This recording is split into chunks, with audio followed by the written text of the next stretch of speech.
I'm Gary Peterson, founder and owner of US Gun Class.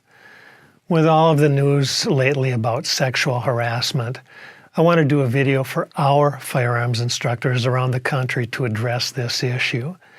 And since this is so important, I'm also going to post this on YouTube and other groups. We need to know what is and is not appropriate in our classrooms and on the range.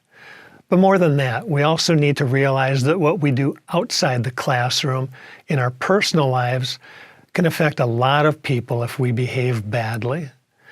Some people are downright bad. They know that what they're doing is wrong. But others are just clueless about the effects that their words and actions have on other people. Well, the national news has brought this issue front and center. The issue has to be addressed so that nobody can claim ignorance anymore. So, what's our goal for the student environment in our classes? We want everyone to feel welcome, comfortable, and safe. We don't want any distractions to take away from the subject matter of the class.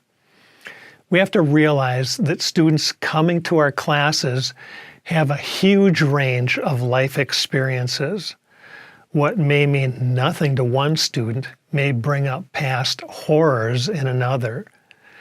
Doing anything inappropriate will prevent them from learning, and it will destroy the instructor's credibility. What are some of the things that some students might consider inappropriate? Well, we'll get into sexual harassment in a little bit here, but what about other things like cursing? Well, cursing doesn't make you look macho. It just makes you look stupid.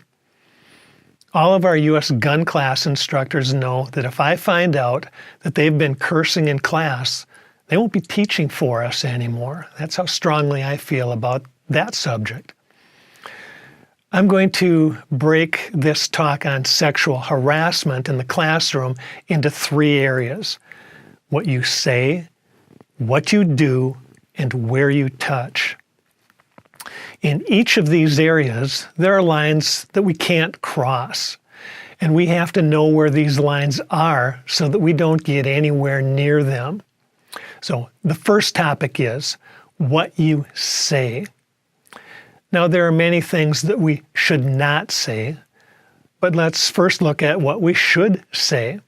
So if our goal is to treat everybody with dignity and respect, well, then let's say positive and respectful things to them.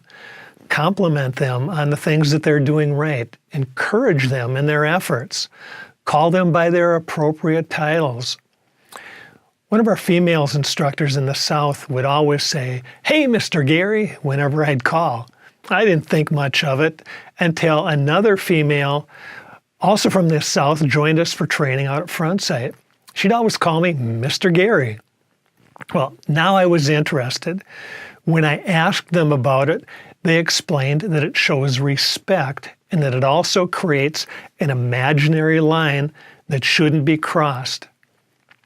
In the classroom, they use name tags for their students so that they can always call their students by Mr. Joe or whatever. Their male students know that there's a line. Now, what are some of the things that should not be said? Obvious things like sexual advances, sexual comments, stories and jokes, discussions about sex, comments on students' appearance or private life, sexual innuendos, using endearments like honey, babe, and darling, using a different, lower, sexier voice when getting close to a woman. Here's one of our examples. We had a large group of US Gun Class instructors out to Frontsite for training. One of the guys seemed just perfect.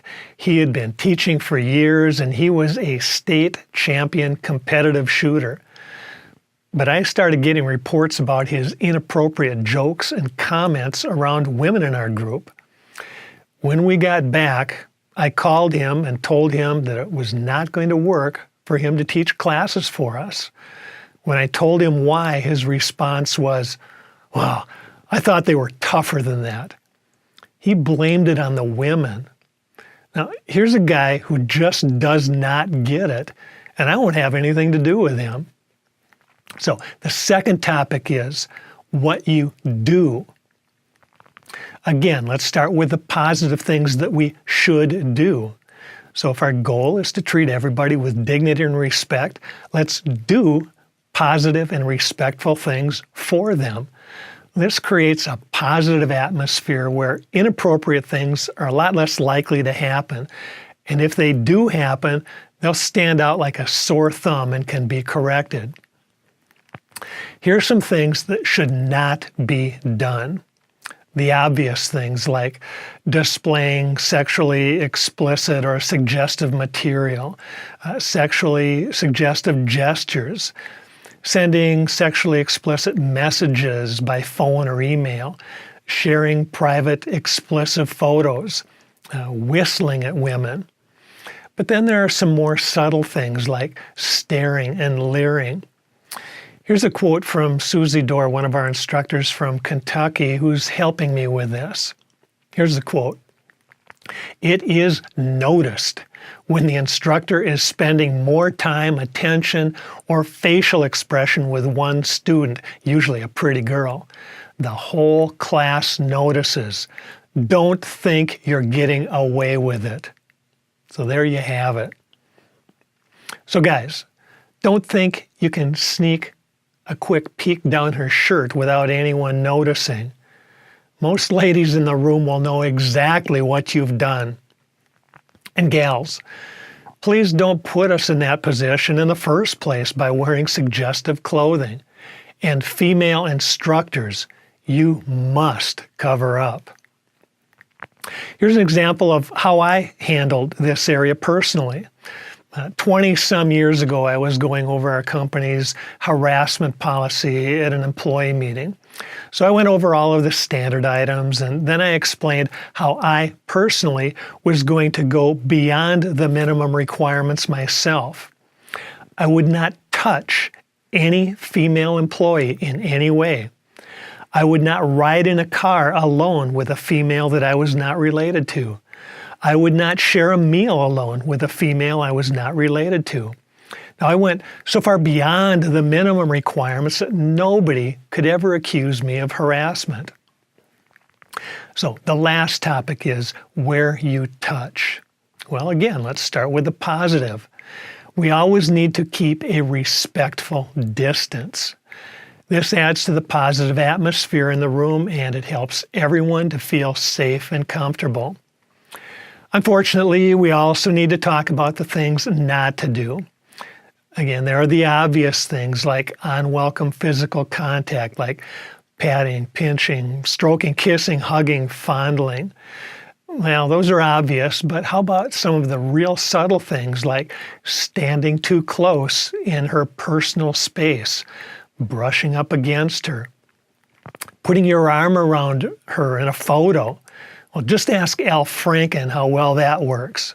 So here's the bottom line. Guys, don't touch women. Well, this creates a problem at the range when we need to correct something about their shooting. So if you do need to touch them, here is how you do it. Number one, ask them first. Say, "May I touch your hands to help you with your grip?" Don't touch any other part of her body, like pushing her forward to get her to bend forward at the waist. When you touch her hands, only use your fingertips. Point to what you want to have changed. If you do need to move something, just touch like this to gently move it. But don't use your palm or grasp any part of her hand to reposition to a proper grip. Number three, keep your distance with your body and hips. Now, this is really difficult sometimes when you're in one of these narrow shooting booths.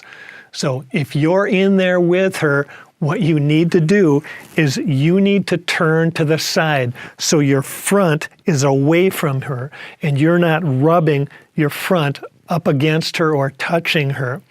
Then you can point out what you need to do and give her direction.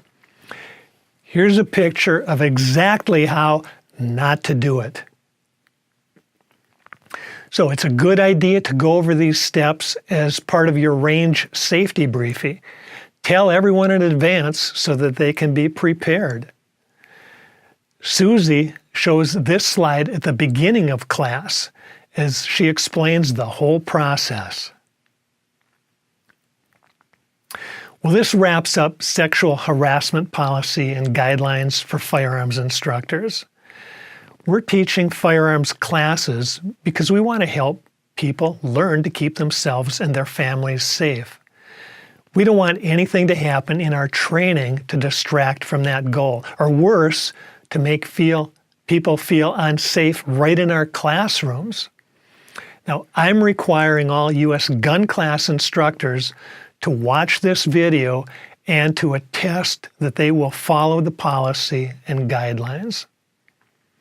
Stay safe and keep your students safe.